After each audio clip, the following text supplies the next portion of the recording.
Hello everyone, my name is PauLInstaMyooin's, and we're back for another edition of PauLInstaMyooin's personal best opinions on Pokemon. And this edition will be about Sandshrew and Sandslash, the whole evolution line. So anyways, let's get on to the moves for Sandshrew. Well, first of all, hold on.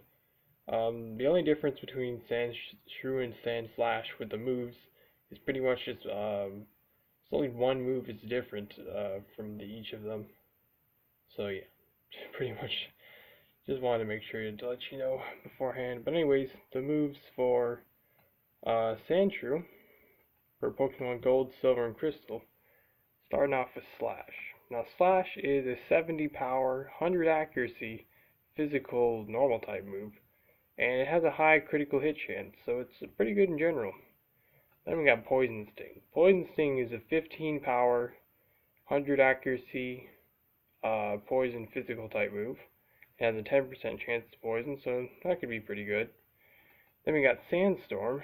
Sandstorm, the original effect in like these earlier generations, before Generation 4, I believe, it only just damages,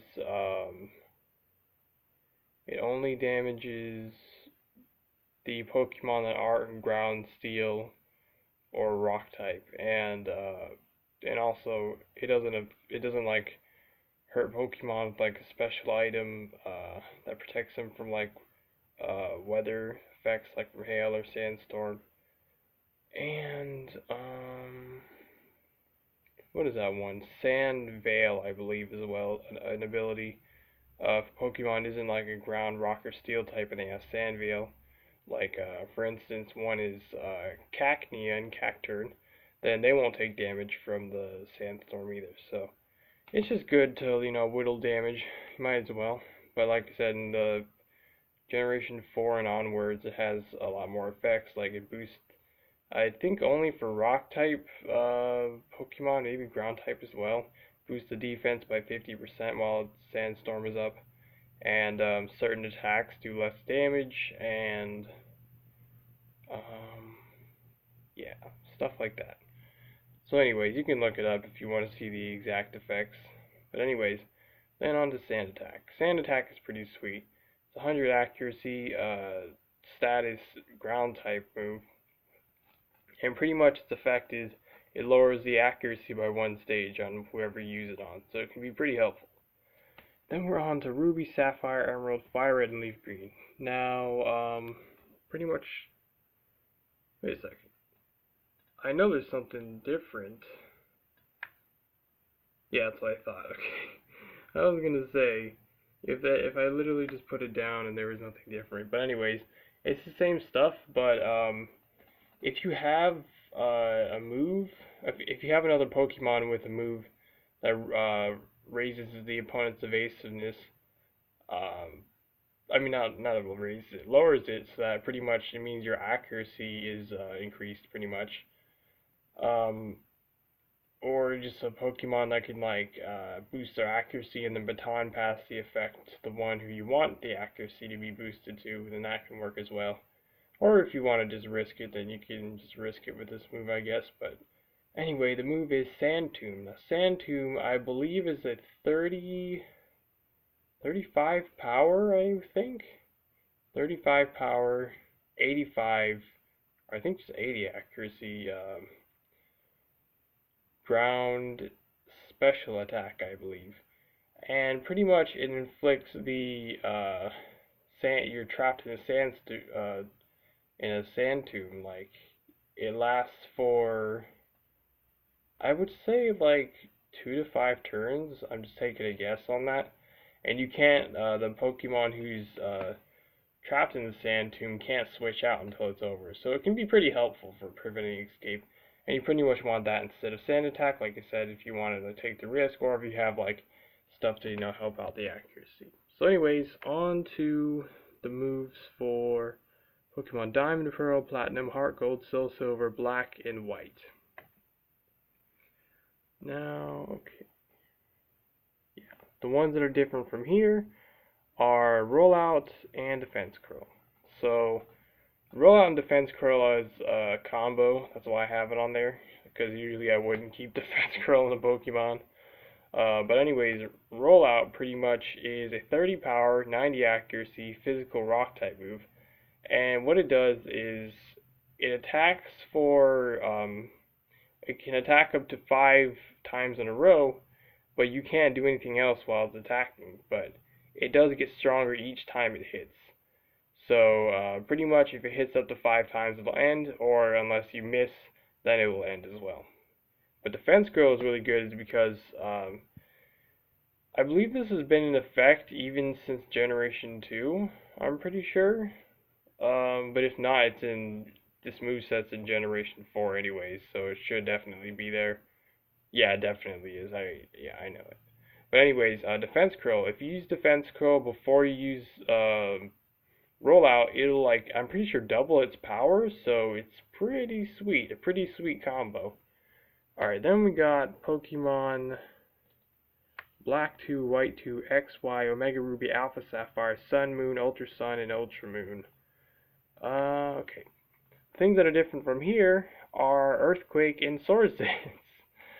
So, pretty much Earthquake. Earthquake is 100 power, 100 accuracy, physical ground type move. There's no special effects, it's just super powerful. Then we got Swords Dance. Now, Swords Dance is personally one of my favorite moves because of the fact it's a setup move and it raises attack. That's pretty much, I really like stuff like that raises attack sharply. That's exactly what this move does. It's 100 accuracy, status, normal type move, and when you use it, it raises your attack sharply. And pretty much what sharply means is it raises it by 2. And you can raise your stats, you can raise and lower your stats each by 6.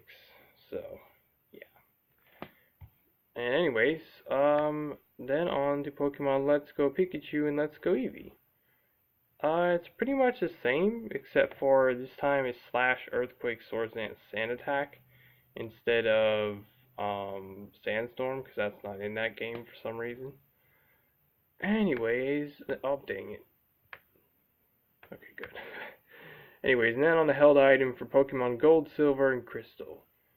You pretty much want the Poison Barb. Now, the Poison Barb powers up the power of Poison type moves by 10%, and that'll be good for the Poison Sting. Anyway, then on to Ruby, Sapphire, Emerald, Fire Red, and Leaf Green. You want the Silk Scarf, and that's to power up the, of course, the Slash. So then on to Pokemon Diamond, Pearl, Platinum, Heart Gold, Soul Silver, Black, White, Black 2, White 2, XY, Omega Ruby, Alpha Sapphire. So for offline, you want the Life Orb. Now the Life Orb raises the power of all your attacks by 30%, and it also, with power, comes along with a risk of you always taking recoil when you do damage while you're holding this item. So it's powerful, but of course you take recoil each time. And I don't know the exact recoil. I want to say 25% health of what health you take away from an opponent from an attack. So anyways, yeah. But anyways, then for online, you want the Focus Sash. Now, when you're in online battles, when you use stuff like items that are like consumed and used up, for instance, like a Focus Sash or the berries or something like that, you'll get it back after because it was an online battle. So that's definitely why you want to save those ones for online battles, unless you want to just use it offline, then you don't mind grinding for it or something. But anyways, why this is so good is because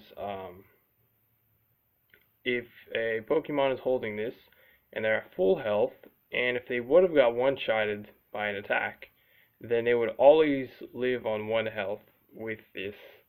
But of course they'll use it up and it'll be done for the battle, unless you have like some kind of combo like recycle or something like that, or something. But pretty much it's just really for a 1 use per battle, really. But you can have it on like all your Pokemon, so it's pretty sweet, because always being able to get off at least 1 move is always a very good thing. Then on to Pokemon Sun, Moon, and Ultra Sun and Ultra Moon. So for offline, you want the Normalium Z. And this is to power up the Slash, of course, and then for online, the Focus Sash again. And then for Pokemon Let's Go Pikachu and Let's Go Eevee, there is no held items, so yeah. Then on to the ability. So this is the ability for both Sandshrew and Sandslash. It's the, first of all, I'll say the other ability first that they can have, because they have two abilities.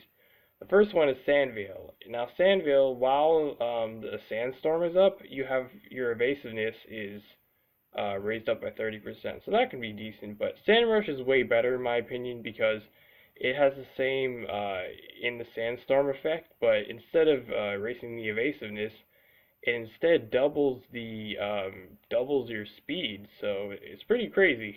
It's going to be very helpful. So anyway, the only thing that's different for Sandslash in these movesets is instead of having the move Slash in the generations, in Generation 4 and onwards, instead of Slash, you'll get Crush Claw. Now, Crush Claw is a 75 power, 95 accuracy, normal physical type move, and its ability is its special effect is really good. So the special effect is there's a 50% chance of lowering the target's defense by 1, which is pretty sweet because 50%, that means most of the time we're going to get in that defense drop to keep whittling them down pretty much if it doesn't already do enough.